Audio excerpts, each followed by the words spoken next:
In the buzz, it's a reminder to you to be careful out there about what you post online. We say that constantly here on Now. Well, a family in Sydney, Australia found out the hard way after their 17-year-old daughter posted a picture of a large sum of cash on her Facebook page. Maybe she was just showing off for her friends, but the picture also got the interest of two bad guys. They reportedly showed up at the home of the girl's mother, busted in, and started asking about the girl with the cash. When mom told them her daughter had, in fact, moved out, the guys rummaged around the house, stole some money and other items, and then took off. By the way, the cash the girl was flashing was no ill-gotten gain. She took the picture while helping her grandmother count her savings. So now on ABC 15, we want to know, are you afraid something you've posted online, as innocent as it might be, could come back to haunt you? Also, what do you do to make sure your kids aren't posting things that could harm them or your family? And we have Dave Sislak here. This is just so scary because obviously one of her friends on Facebook saw the picture. And so many kids and teens these days friend people they don't even know.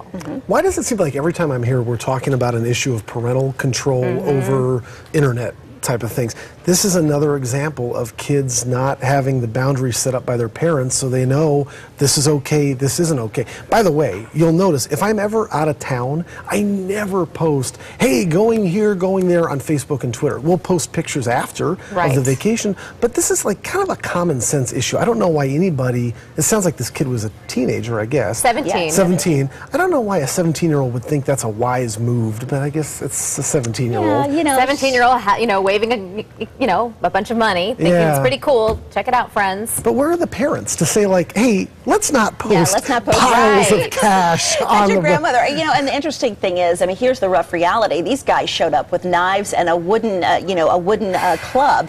This family could have been beaten to death. That is worse, trying to get to this money. Yeah, and it's just, I mean, it's one of those lessons, and hopefully, you hope that by putting this on the air, that all kids around the valley now, and hopefully the story is making the rounds around the country, will learn, don't do that. And also, kids, don't post when you're going on vacation.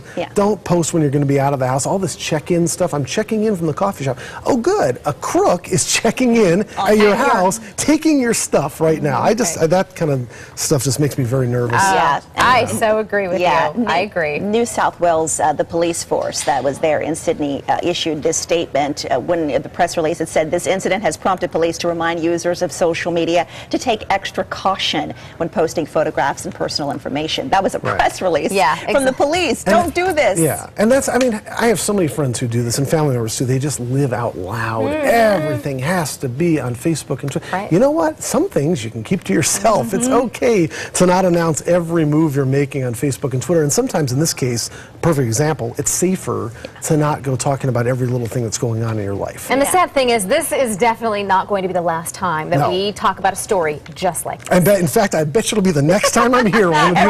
Every time. Here's what you guys are saying on Facebook. Cynthia Marquez says, that's why you keep everything private and you only have friends, that you actually know. Point. Yeah, Andrea Barton says, if you're going to be flashy, you better also be wary. Just saying. Jenna Fauble writes, I try to choose my words carefully. As for words being misinterpreted, it happens all the time. Josh Lucio says, I think very long and very hard before posting edgy things. Money, not a good thing to post. Advertising you're going somewhere, absolutely not. Hey, I'm going to be in Italy for 3 weeks. Hey, come on. And that's a good statement, too, what you said about the friends. You know, you're not friends with everyone. You may think you're talking to just, my little core group of friends. Right.